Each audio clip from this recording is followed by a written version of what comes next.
Hey, it's Vaz here from Aussie RC Playground, and welcome to another unboxing of yet another 1/8 scale monster truck. This one comes to us from Thunder Tiger, and it is the K-Rock MT4 G5. Now, if you guys have been into the hobby for a while, you probably remember the MT4 G3, which was a very good and very popular monster truck from Thunder Tiger. In fact, I have the ST4 G3 back there, which is a car that I've had now for about 3.5, almost 4 years. It was actually the first 1/8 scale vehicle that I unboxed here on the channel. So Thunder Tiger have definitely gotten themselves a really good platform, but what they've done with the G5 is they've taken the next step forward, and essentially what they did was use the front and rear of the MT4 G3 and kind of changed and redesigned the entire chassis in between the front and rear diffs. So of course I'll be showing you that very soon and giving you my overall impressions, as well as pointing out a couple of pros and cons that I've picked up on so far.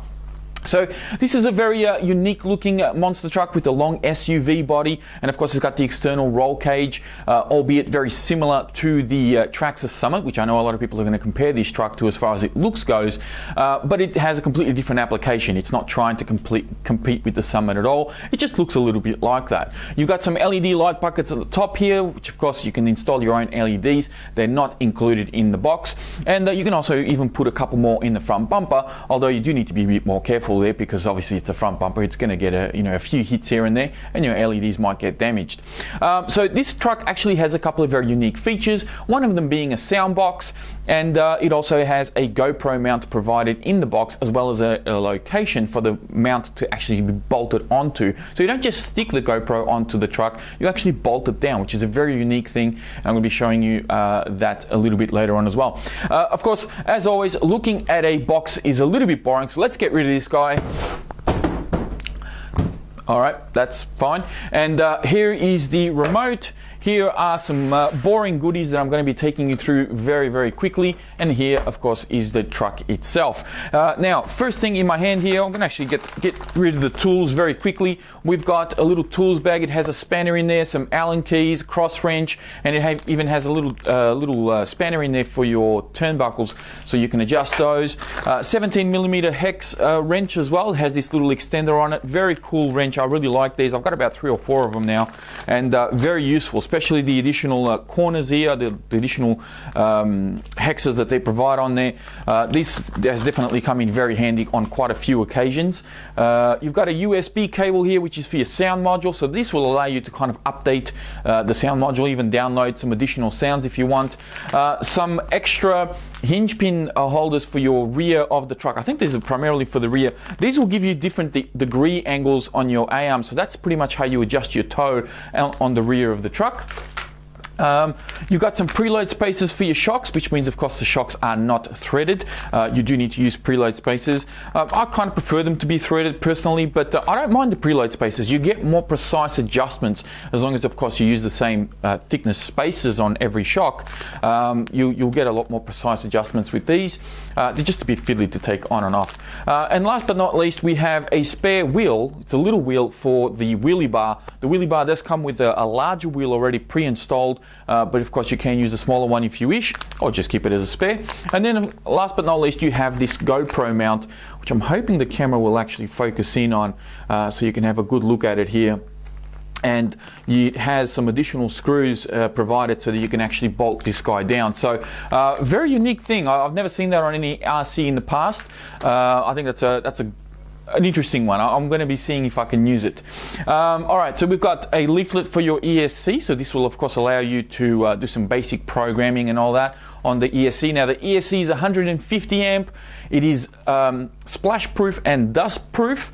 It is not 100% waterproof, so don't go submerging the truck in water. Then again, the sound module is not waterproof, so you probably don't want to do that anyway. And I believe it's a rebranded Quick Run Hobbywing ESC. You've got a leaflet for your motor, so this will give you some technical information about the motor and what it can and can't do. There's also a bit of a quick sort of cheat guide for your sound module. So this will allow you to select different sounds and also gives you a diagram of how you can connect it to your computer, how it connects to the truck, all of these sorts of things. It's written in English on one side, and I think it's in Chinese on the opposite side. So that's that. There's also a little bit of a sticker sheet. It's only small, but they give you some K-Rock stickers, so you can either put these on the truck or maybe put them on your toolbox or stick them to the wall or do whatever you want to do with them. That's it. Now you got a little instruction booklet here for your remote.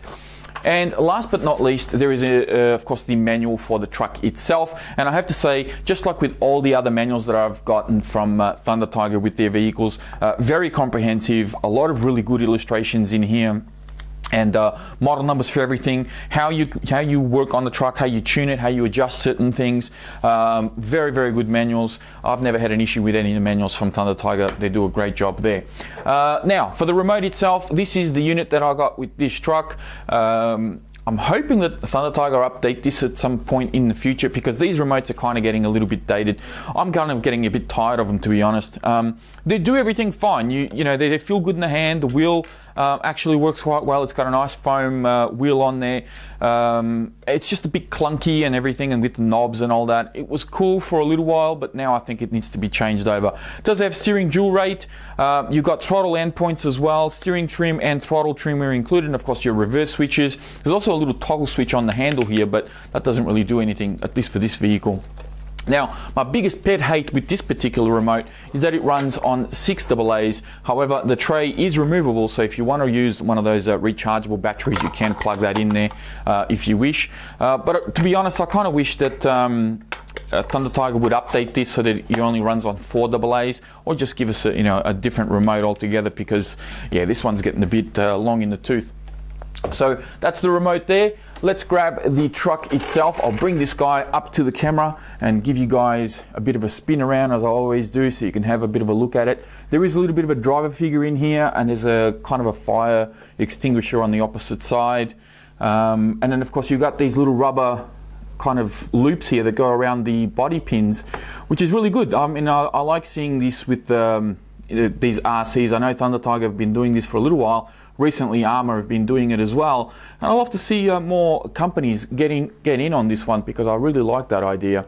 Now, the truck is available in 2 colors. This is the matte black finish, and I believe my friend Jeremy from RC Militia got the gunmetal color, which looks really nice as well. But this one is the matte black. Wheelie bar is included, however it does not come pre-mounted on the truck. You will need to mount this one on. I did it just so that you guys can see the finished product, because it's something that you obviously want to do on the truck. It only takes about 2 or 3 minutes to do, so not a big deal. Anybody can mount that on, and you only just need basic tools, and of course they provide you with some Allen keys on there for you to do that. All right, let's take the body off. I'm going to talk to you about the body a little bit. Because there are a couple of interesting things about this body. First of all, it has some weight. It's actually quite a heavy body. The material itself, the Lexan, is actually quite thick. It's quite dense, which is a really good thing to see. But of course, with the additional plastic of the roll cage and everything, it does make it a little bit heavy. The driver figures are only Velcroed on underneath, so you can remove those if you wish. And as you can see, it has these plastic fenders that are actually bolted on to the body itself, and of course that gives it a little bit of weight. So very cool looking body. I really like it. There's no LED light buckets on the rear of the truck, but that's not to say that you can't maybe drill a couple of holes and put some LEDs back there if that's what you want to do. So we'll quickly put this guy aside, and I can feel my mic is going bending around in my top here.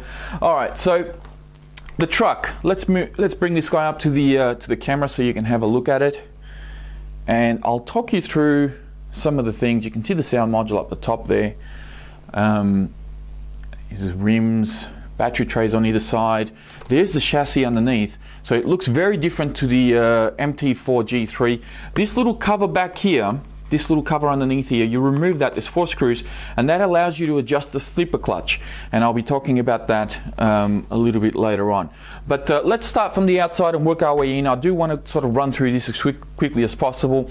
The tires, if you're familiar with either the Team Associated Rival or on any of the Thunder Tiger monster trucks, such as the EMTA, the EMTA G2 had different tires though, but the MT4 and of course this one, they use all these same tires, and I think even some of the older trucks used to have them as well. So very good tires, some of the best ready to run tires I've seen on a truck like this. And you know, they have a very nice pliable rubber, good foams in them as well. And of course these have got the chrome rims, which is something I've not seen from Thunder Tiger before, and I've got the fake black bead lock on there. One thing to keep in mind with these particular wheels though is that they have a spline in them. So they I think Traxxas have got them. My Team Magic truck that you see back there, they have the spline hexes as well. So you can definitely use other wheels on this truck if that's what you want to do, but these particular wheels, using them on other RCs that don't have that spline hex, you're going to need to modify the wheel in order to make it work. If you have a look there, I've got the Team Magic wheels on my Nero, and the Nero has just the standard flat hexes, so I had to modify the wheels a little bit in order to fit them on. It does take a little bit of time, but with some cutters, and I did it with a bit of a chisel, and you can get that out without any problems at all. So that's one thing to keep in mind. So the tires are very good. Shocks, you've got 4mm shock shafts, you've got aluminium shock caps, and of course they are plastic bodied. Now suspension wise, it feels a little bit bouncy in the rear, but because it has the sound module and it doesn't have batteries in it yet, I think it's going to be okay, but of course, you know, only time will tell. It does feel a little bit under dampened, I will say. Chances are I'm probably going to use slightly denser oil in this one. The front kind of feels a bit undersprung. So it doesn't pop up quite as well as the rear does, so maybe a couple of extra spaces in the front will solve that problem, but definitely the front is a little bit softer than the rear.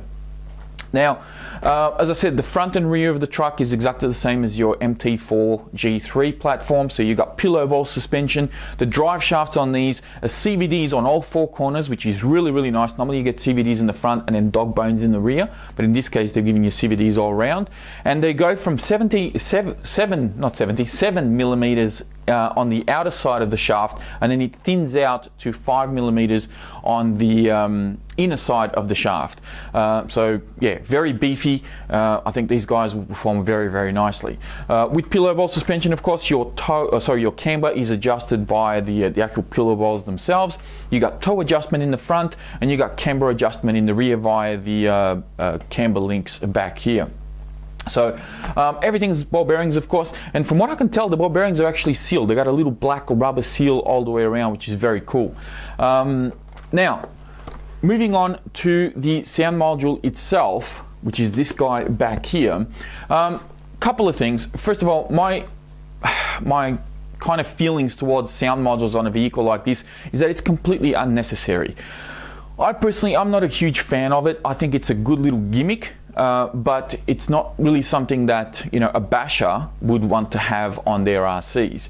Of course, I had an independent one that I got a couple of years ago, and I unboxed it and I ran it in one of my trucks, and it was kind of cool for a while, but eventually it kind of gets old because it's a noise that, yeah, it's kind of okay, but you get over it, especially on a car that you just want to run and just have some fun with it. It kind of gets old. The Thunder Tiger Bushmaster that you see back there also came with a sound module, and I have to say, after I ran about a pack or two through it, I ripped it out. It makes the car a little bit too heavy, and that buggy is such a high performance vehicle. Like, it performs so nice that the sound module was actually hindering its performance, and I really didn't like it, so I ripped it out. This one here, I think it's going to hinder its performance even more, and I'm going to give you my reasons as to why. First of all, the truck is not as wide as some of the other monster trucks I have. So it's not as wide as the Rival, it's not as wide as the Nero, and it's certainly not as wide as the Team Magic BES that you see back there. It's the same length as the BES, but it's quite a bit narrower. In fact, it's about an inch and a half narrower overall. So given that it's a narrow wheelbase, and it's not the longest wheelbase, like the Nero is a bit longer and the Rival is even longer again, this guy is not going to be the most stable platform overall. You have a flat pan chassis, but then you have the batteries that mount above it, even though they're on either side. They are above the chassis line. You got the motor that mounts on top of the spur gear, not on the side of it. And then you have the ESC, which is mounted on top. And then on top of that, there's also the sound module. So even though this is a low center of gravity chassis, it has a high center of gravity because of the big tires and everything being mounted up so high. I think this is going to create a bit of an issue when it comes to cornering. This truck's going to be tumbling over. And I haven't even gotten into the fact that the body is also very heavy as well. So this is going to be a very top heavy monster truck, and I think I'm going to be flipping it over quite a fair bit. So I'm hoping that it proves me wrong, but I based on the experience that I've had with previous monster trucks and other vehicles, I think this guy's going to be falling over quite a bit. Now you do have waterproof steering servo, you got a waterproof receiver box, and as I said, you have a dustproof and splash-proof ESC, and your sound module is not waterproof, so keep that in mind. Now, because the chassis is actually quite narrow, you might be thinking, in comparison to the old MT4 platform, you might be thinking that this guy might be a little bit too fragile and might bend and so forth. Well, it is a 3mm stamped aluminium chassis. However, Thunder Tiger have put these rods here that run on either side and mount all the way to the base of your rear shock tower. So this gives the chassis a lot of stiffness, and despite the fact that it's thin, I think it's going to be very, very strong, and I don't think it's going to be an issue as far as bending goes. You'd need to do a pretty big hit to be able to smash up the rods through these plastic braces at the front here. I think because it's pushing forward, not up or down, I think the brace being plastic will actually hold on just perfectly fine. The front shock tower looks to be about 4mm thick, and so does the rear, in fact. So I think the shock towers are going to be totally fine. There's not an issue there. Now, let's move on to the battery boxes. These guys here open up very easily. You just basically push down on these little tabs here. You push down and you just give the box a bit of a tug and it opens up, and same on the other side. So very, very easy. I haven't found an issue as far as opening and closing these. They work very nicely. So the battery trays themselves are actually quite large.